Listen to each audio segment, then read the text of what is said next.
سبز جنگل کے بیچوں بیچ ایک اونچے آم کے درخت پر 5 رنگ برنگے طوطے پیکو لالا تینوں زوزو اور ریری خوشی خوشی رہتے تھے۔ ہر صبح وہ مل کر خوشیوں بھرا گیت گاتے تھے۔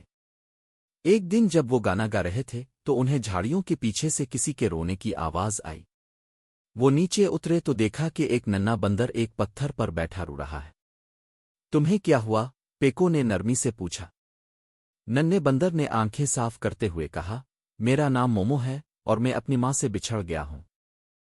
طوطوں نے ایک دوسرے کی طرف دیکھا اور کہا، فکر نہ کرو مومو، ہم تمہیں تمہاری ماں تک پہنچائیں گے۔ 5 طوطے فضا میں الفاع کر جنگل کا جائزہ لینے لگے، جبکہ مومو نیچے درختوں پر جھولتا رہا اور ان کے پیچھے چلتا رہا۔ وہ کیلے کے باغ، آبشار اور رنگ برنگے پرندوں کے درمیان سے گزرے مگر ماں کا کوئی پتہ نہ چلا۔ پھر ریری کو ایک خیال آیا، چلو ایک گیت گاتے ہیں، شاید ماما بندر سن لے۔ 5 طوطوں نے ایک پیارا سا گیت گایا، ہم ماما بندر کو ڈھونڈ رہے ہیں، آجاؤ اگر سن رہے ہو۔ ننھے مومو کو تمہاری یاد آ رہی ہے، وہ تمہارے ساتھ کھیلنا چاہتا ہے۔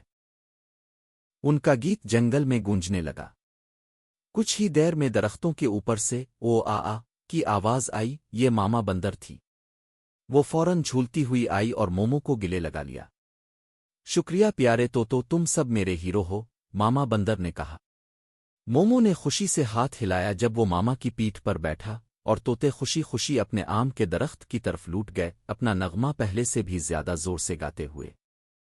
اس دن کے بعد مومو اور 5 طوطے ہمیشہ کے دوست بن گئے۔